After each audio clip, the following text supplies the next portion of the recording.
Bismillahirrahmanirrahim. Assalamualaikum warahmatullahi wabarakatuh. Alhamdulillahilladzi 'allama bil qalam, 'allamal insana ma lam ya'lam. Salatan wa salaman ala khairil 'arabi wal 'ajam wa ala alihi wa sahbihi dzawil makarimi wal mafakhiri wal himam wa ala man tabi'ahum bi ihsanin ala tariqi umam amma ba'du. Ma'asyiral muslimin wal muslimat, kaum mukminin wal mukminat, pemirsa sekalian channel Al-Muntaha TV, rahimani wa rahimakumullah. Yang mudah-mudahan kita senantiasa diberikan keberkahan oleh Allah Subhanahu wa taala, kemudahan ibadah dan keistiqomahan dalam iman. Amin ya rabbal alamin. Adanya musibah yang sedang melanda negeri kita secara khusus dan kaum muslimin secara umum tidak menjadikan kita berhenti atau mengurangi semangat kita dalam beribadah.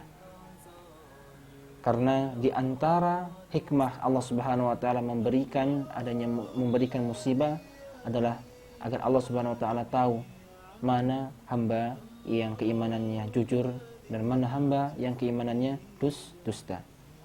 Maka pemirsa sekalian, rahimani wa rahimakumullah, pada kesempatan yang berbahagia kali ini, insyaallah dengan izin Allah, kami hendak memberikan sedikit penjelasan dari tata cara salat Id di rumah. Ya, salat Id di rumah. Karena pihak pemerintah dan juga MUI dan segenap pihak yang terkait menganjurkan kita untuk sholat di rumah karena adanya musibah COVID-19 atau wabah corona yang sedang melanda di negeri kita. Maka kita dituntut pada kesempatan kali ini, kita dituntut untuk mengetahui bagaimana tata cara Rasulullah SAW atau agama kita mengatur sholat Id di rumah. Wabil khusus Anda, wahai kepala keluarga yang memimpin keluarga Anda ke jalan kebaikan, hendaklah Anda mengetahui bagaimana tata cara salat Id di rumah. Kaum muslimin wal muslimat rahimani wa rahimakumullah. Tentu ada beberapa amalan yang biasa diamalkan, dipraktekkan oleh Kanjeng Rasul sallallahu alaihi wasallam sebelum beliau memulai salat Idul Fitri. Amalan yang pertama adalah mandi terlebih dahulu. Mandi terlebih dahulu. Dan mandi di sini seperti mandi kita sebelum salat Jumat. Sebelum salat Jumat. Seperti mandi besar. Lalu kapan diperbolehkan kita untuk mandi sebelum kita melaksanakan salat Idul Fitri? Yaitu kata para ulama, dianjurkan untuk mandi setelah terbit fajar, alias ketika waktu salat subuh sudah masuk, itu batas mula kita diperbolehkan untuk mandi. Untuk mandi.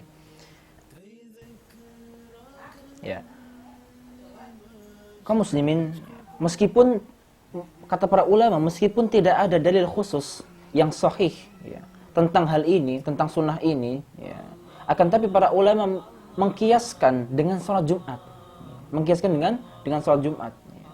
Dan salat Id adalah perkumpulan yang lebih besar daripada salat Jumat, lebih agung daripada salat Jumat.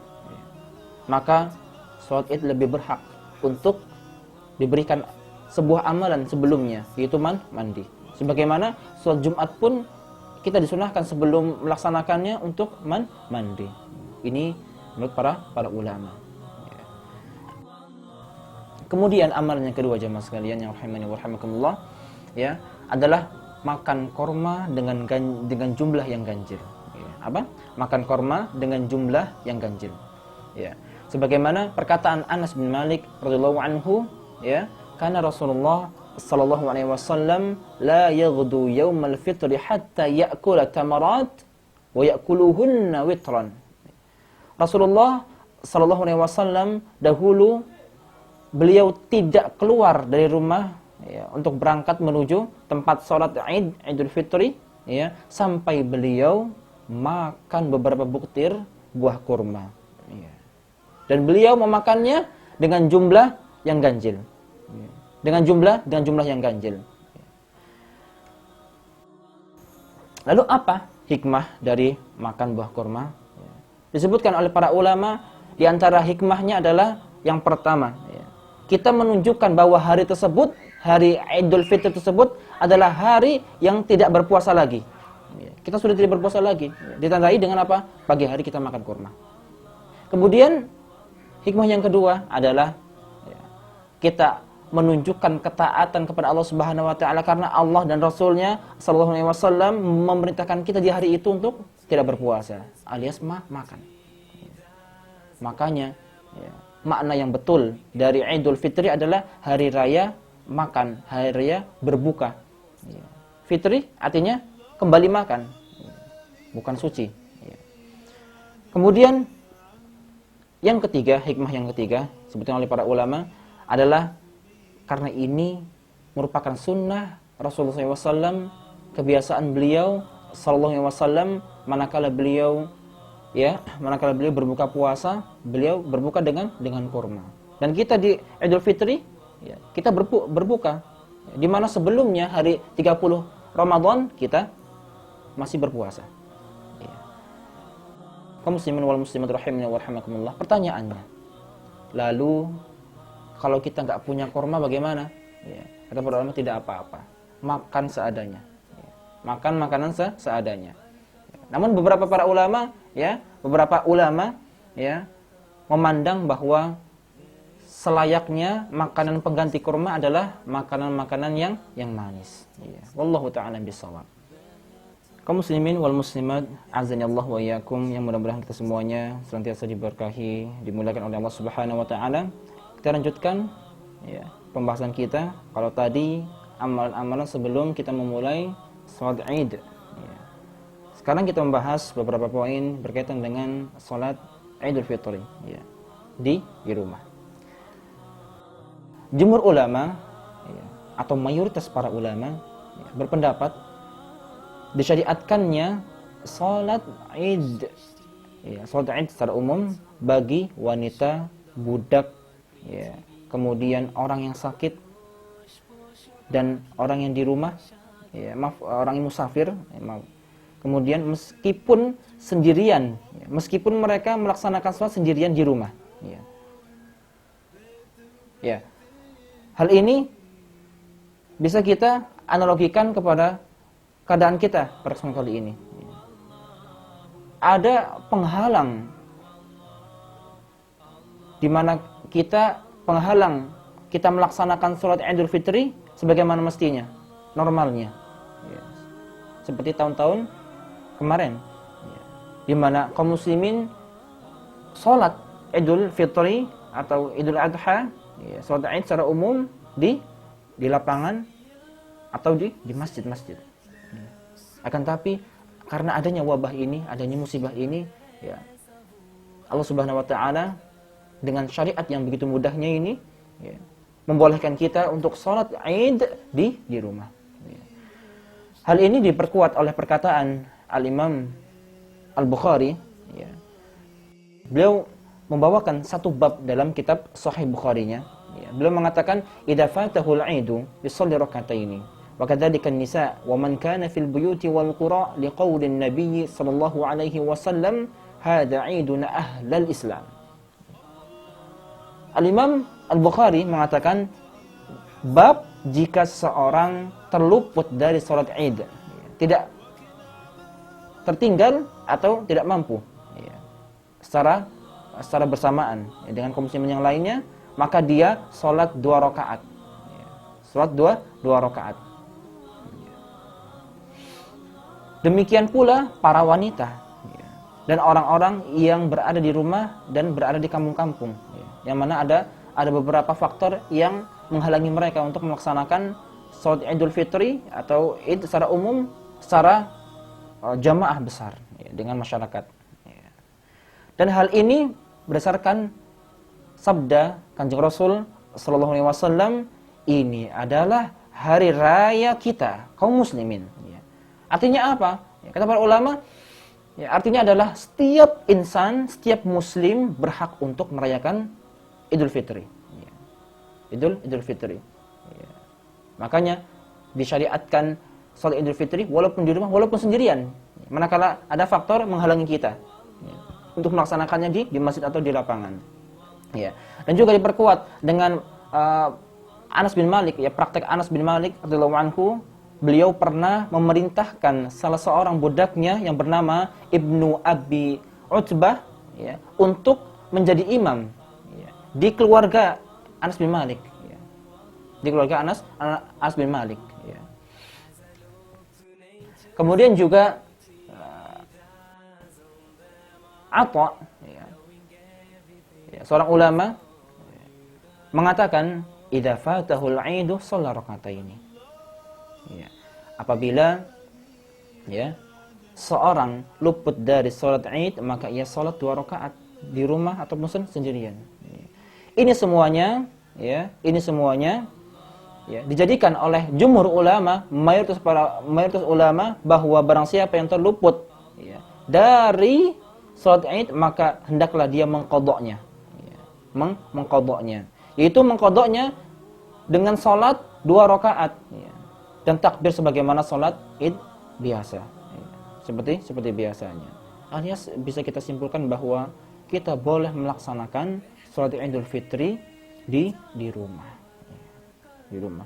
Dengan tata cara yang biasa kita lakukan saat keadaan normal. Ya. Kemudian pemirsa sekalian, rahimani wa rahimakumullah, kapan kita melaksanakan salat Idul Fitri atau waktu dimulainya, diperbolehkannya salat Idul Fitri ya. Dijelaskan oleh para ulama yaitu setelah hilang waktu terlarang salat sunnah. Kapan? Setelah hilang waktu terlarang salat sunnah. Tepatnya kapan? Kurang lebih 15 sampai 20 menit setelah sunrise. Setelah matahari terbit ya. Kalau sekarang kurang lebih jam 5:46. Jam 5:46 itu sunrise. Kalau kita tambah 15 sampai 20 menit ya kurang lebih lah jam 6 lebih ya. Itu sudah diperbolehkan untuk kita melaksanakan salat Idul Fitri ya. Idul Fitri ya. Atau diperjelas lagi ya, awal waktu salat duha ya. Awal waktu salat duha itu sebagai penjelas ya. Ketika warna merah di langit telah hilang, sudah agak terang ya, sinar matahari. Kemudian kapan waktu berakhirnya? Berakhirnya salat Id ya. Waktunya kapan? Ya, berakhir sebelum waktu terlarang salat sunnah berikutnya. Itu kapan? Menjelang waktu zuhur. Menjelang waktu zuhur. Ya. Ada yang mengatakan 20 sampai 30 menit sebelum waktu zuhur masuk. Ya. Dan ini adalah hal yang disepakati oleh para ulama. Ya. 4 madhab. Wallahu ta'ala bishawab. Sebagaimana yang dibawakan oleh Imam Ibnu Qudamah dalam Al-Mughni, ya, dalam Al-Mughni dan juga Hasyiyah Ibnu Abidin Al-Hanafi. Ya. Kaum muslimin wal muslimat yang berbahagia rahimani wa rahimakumullah. Kemudian berkaitan dengan takbir. Sebagaimana yang kita ketahui bahwa salat Id terdiri dari 2 rakaat. Rakaat yang pertama ya, kita disunnahkan untuk takbir 7 kali. Yang dinamakan oleh para ulama adalah takbir zawaid, takbir tambahan. Ya, selain takbir ihram. Kemudian di rakaat yang kedua ya, disunnahkan untuk takbir sebanyak 5 kali. 5 kali. Hal ini berdasarkan sebuah hadis ya, sebuah hadis yang diriwayatkan oleh Imam Abu Dawud, Ibnu Majah, Ahmad dan hadis ini dinilai sahih, dinilai hasan oleh Syekh Al-Albani rahimahullah taala dan juga Syekh Ahmad Syakir dan para pentahqiq atau peneliti Al-Musnad, bahwa an-Nabi sallallahu alaihi wasallam kabbara fi 'idin 12 takbirah, sab'an fil ula wal khamsan fil akhirah, wa lam yusalli qablaha wala ba'daha. Sungguhnya Rasulullah SAW, Rasulullah SAW bertakbir di salat Id, baik Idul Fitri atau Idul Adha, sebanyak 12 kali. 7 kali di rakaat pertama, 5 kali di rakaat kedua. Dan beliau tidak melaksanakan salat sebelum atau sudah salat Idul Fitri atau Idul Adha. Kemudian juga pernah dipraktekkan oleh sahabat yang bernama Abu Hurairah radhiyallahu anhu, berkata Nafi' Maula Ibnu Umar, syahidtu ad-duha wal fitr. Syahidtu al-adha wal fitr ma'a Abi Hurairah. Aku pernah salat bersama Abu Hurairah, salat Idul Adha dan Idul Fitr. Fakabbara fi rak'atil ula 7 takbirah qabla al-qira'ah. Kemudian aku menyaksikan atau aku mendapati bahwa Abu Hurairah, yang menjadi imam, bertakbir berapa kali? 7 kali di rakaat pertama, sebelum beliau membaca Al-Fatihah. Wa fil akhirati 5 takbiratin qabla al-qira'ah. Dan di rakaat yang terakhir atau rakaat yang kedua, beliau bertakbir sebanyak 5 kali sebelum beliau membaca surat Al-Fatihah. Dan ini asar atau perkataan yang diriwayatkan oleh Imam Malik dalam kitabnya Al-Muwatta. Kemudian untuk takbir pada rakaat kedua, para ulama bersepakat bahwa yang dinamakan takbiratul intiqal, itu tidak terhitung dari hitungan 5 takbir di rakaat kedua. Lalu apa yang dinamakan atau yang dimaksud dengan takbir intiqal? Takbir intiqal adalah takbir yang kita ucapkan dari rukun satu ke rukun yang lain, dari rukun satu ke rukun berikutnya. Seperti apa? Seperti manakala kita setelah sujud kedua di rakaat pertama, kita kan takbir Allahu Akbar, kemudian kita berdiri. Nah, itu yang namanya takbir intiqal. Dan para ulama 4 mazhab sepakat bahwa takbir ini tidak termasuk dalam bilangan takbir yang 5. Takbir yang 5. Nanti ada prakteknya insyaallah. Adapun untuk 7 takbir di rakaat yang pertama, maka para ulama berselisih pendapat. Ada yang mengatakan 7 di rakaat pertama itu 7 takbir, termasuk takbiratul ihram. Jadi takbir pertama kita manakala membuka salat kita itu sudah termasuk 1, hitungan 1. Ada yang mengatakan seperti Al-Imam Syafi'i, beliau berpendapat bahwa takbiratul ihram tidak termasuk hitungan 7 takbir. Itu takbir yang 7.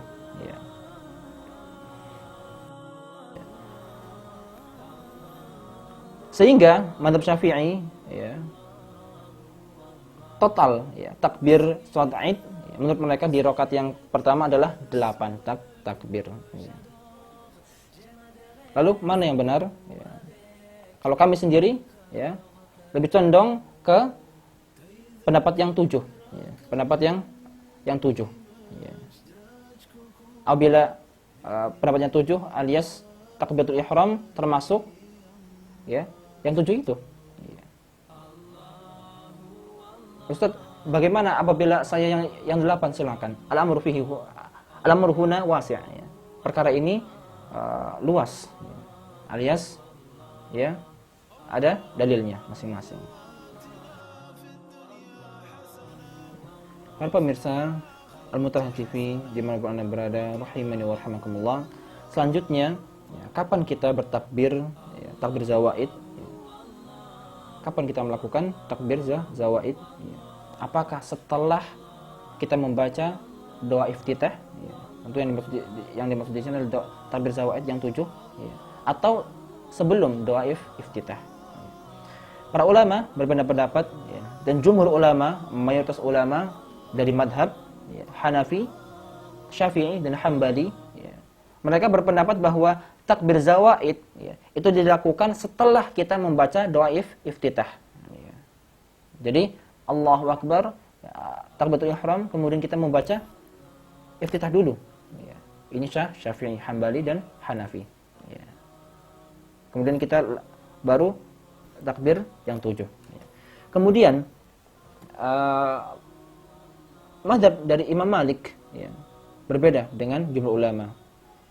Beliau berpendapat bahwa takbir zawaid yang 7 ya, itu dilakukan sebelum doa iftitah. Ya, jadi takbir dulu sampai 7 ya, baru doa iftitah. Kemudian membaca Al-Fatihah. Ya. Dan kalau saya ditanya mana yang lebih sahih ya, saya cenderung ke mazhab Malik ya. Kenapa? Karena beliau ya, karena selain beberapa dalil yang beliau gunakan cukup kuat ya, beliau juga adalah imam di kota Madinah di zamannya. Imam di kota Madinah ya. Yang mana beliau berdalil dengan athar Abu Hurairah, yang mana Abu Hurairah ya, dahulu ya, pernah mempraktekkan hal ini ya, di kota Madinah, dan Abu Hurairah tinggal di Madinah ya. Sehingga Imam Malik berdalil dengan praktek para penduduk Madinah ya, tentang hal ini. Wallahu a'lam bishawab. Kaum muslimin wal muslimat azanillahu wa iyyakum ya. Dan hendaklah kita manakala mempraktekkan atau membaca takbir ya, ketujuh takbir tersebut atau yang 5 ya, hendaklah kita memberi jeda antara takbir satu dengan takbir berikutnya ya. Jangan cepat-cepat, sebagian imam cepat-cepat ya. Sebagian imam terlalu cepat ya. Mungkin ada jamaah yang tertinggal ya, yang tertinggal. Maka di sini apabila Anda menjadi seorang imam harus memberi jeda yang cukup kiranya. Ya. Adapun apabila Anda sholat sendirian, maka beri jeda yang menurut diri Anda sendiri cukup. Ya. Dan para ulama berselisih pendapat pula ya, mengenai apakah ada bacaan ya, yang dibaca antara takbir satu dengan takbir yang lain. Takbir satu dengan takbir yang lain ya. Mazhab Malik dan Hanafi berpendapat tidak ada. Tidak ada bacaan sama sekali karena memang tidak ada ya dalil yang sharih, dalil yang jelas, yang tegas mengenai hal ini. Ya, dan ini adalah pendapat yang kuat. Adapun mazhab Maliki, ada mazhab Syafi'i dan juga Hambali ya, berpendapat ada bacaan ya, yang dibaca antara takbir satu dengan takbir yang lain. Bacaan apa? Tahlil, takbir, dan tahmid. Dan di antara redaksinya ya, sebagaimana yang disampaikan oleh Al-Imam Ibnu Qudamah rahimahullah taala dalam kitabnya Al-Muqni ya, di antara redaksi ya, Allahu akbar kabira ya, walhamdulillahi katsira wa subhanallahi bukratan wa asila wa sallallahu ala Muhammadin nabiyil ummi wa ala alihi wa sahbihi wa sallam ya. Atau redaksi lainnya yang mudah untuk Anda hafalkan dan ucapkan ya.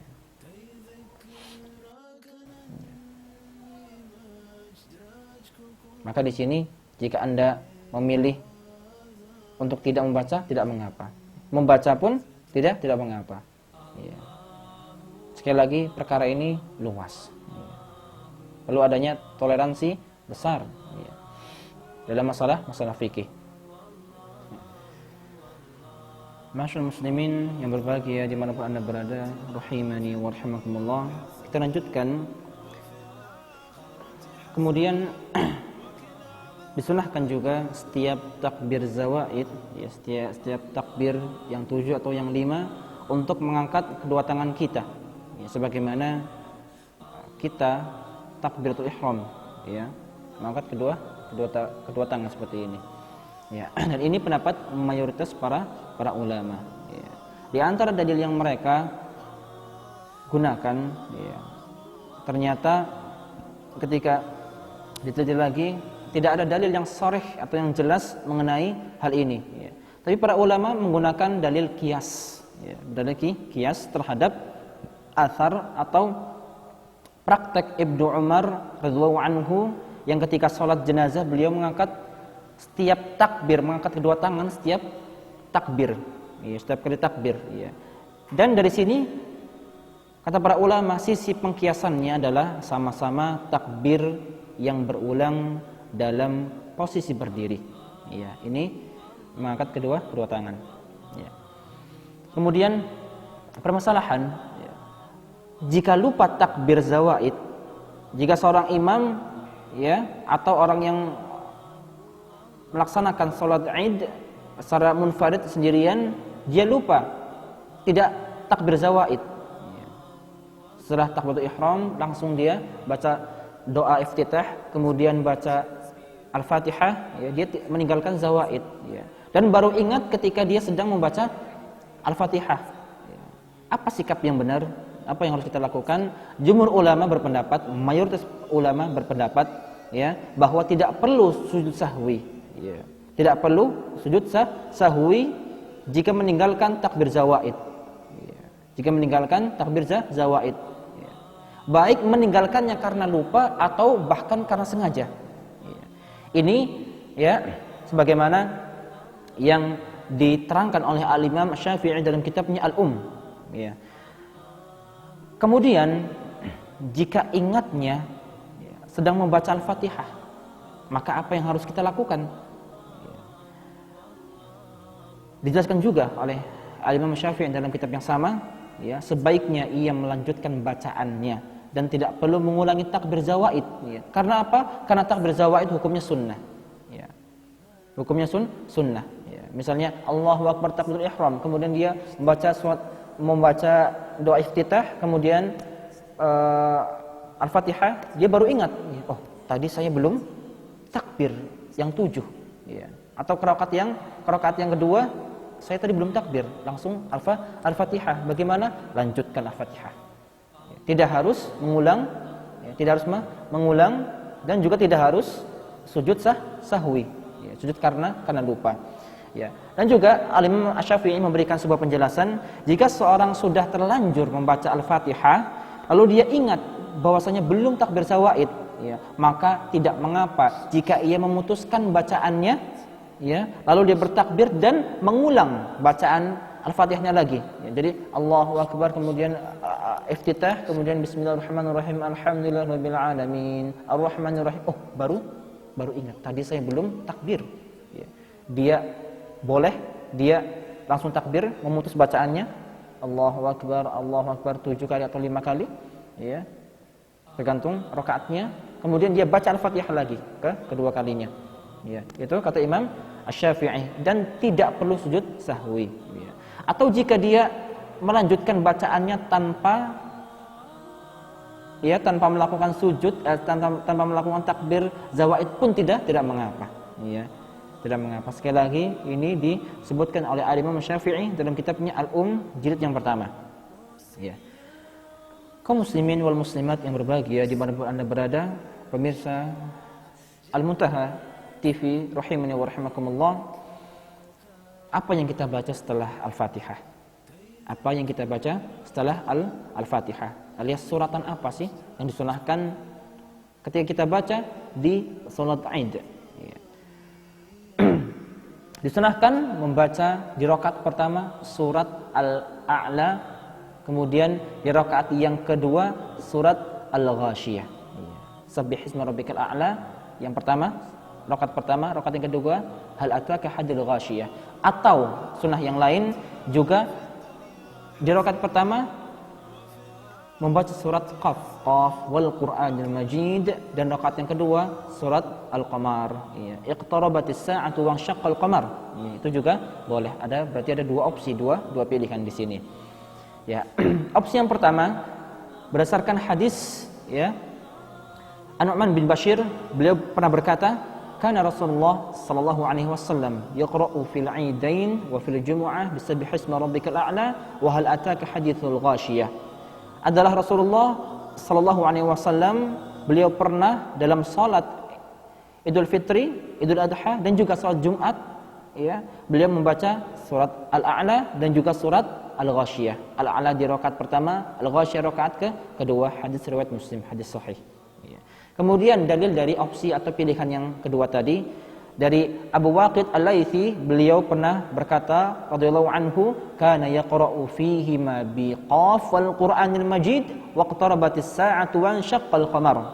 Nabi sallallahu alaihi wasallam pernah, ya, salat Idul Fitri atau dan Idul Adha, ya, beliau membaca surat Qaf, ya, surat Qaf di rakaat pertama dan surat Al-Qamar di rakaat yang kedua, hadis Muslim, dan ini adalah hadis yang sahih. Kaum muslimin sekalian, azanallahu wa iyyakum. Ya, terakhir, pembahasan terakhir sebelum kita beranjak ke sesi praktek adalah apakah perlu kita khutbah saat salat Idul Fitri di rumah? Ya. Saya ulangi, ya, apakah perlu kita khutbah manakala kita salat Idul Fitri di rumah? Ya. Jawabannya tidak perlu kita khutbah setelah salat Idul Fitri manakala kita salat di rumah. Ya. Dijelaskan oleh para ulama kontemporer, di antaranya ulama dari atau anggota ulama-ulama yang terkumpul di Lajnah Daimah, ya. Lajnah Daimah, ya. Dijelaskan bahwa hal ini karena ketika Anas, ya, di antara dalilnya adalah athar atau prakteknya Anas bin Malik, ya, ketika beliau sholat Id di rumah yang diimami oleh budaknya, ya, beliau tidak berkhutbah setelah sholat, ya, tidak berkhutbah. Namun sebagian ulama memandang jika memungkinkan maka boleh untuk berkhutbah, ya. Bahkan Ibnu Qasim, ya, salah satu ulama madhab Maliki, beliau pernah berkata tentang hal ini, ya, kata beliau, wala ba'sa an yajtami'u wa yusallu salatan bighairi khutbatin wa in khataba fa hasan. Ya. Tidak mengapa manakala orang-orang berkumpul untuk melakukan salat Id, ya, di rumah, ya, dia tidak khutbah, tidak mengapa, ya. Akan tapi manakala mungkin dan mampu untuk berkhutbah, fahasan, maka itu adalah perkara yang bagus, ya. Ini disampaikan di melalui perkataan Ibnu Qasim Maliki, salah satu ulama madhab Malik, ya. Jemaah sekalian yang berbahagia rahimani wa rahimakumullah, ini yang bisa kami sampaikan mengenai materi tata cara salat Idul Fitri di rumah. Kita beranjak ke sesi praktek insyaallah taala.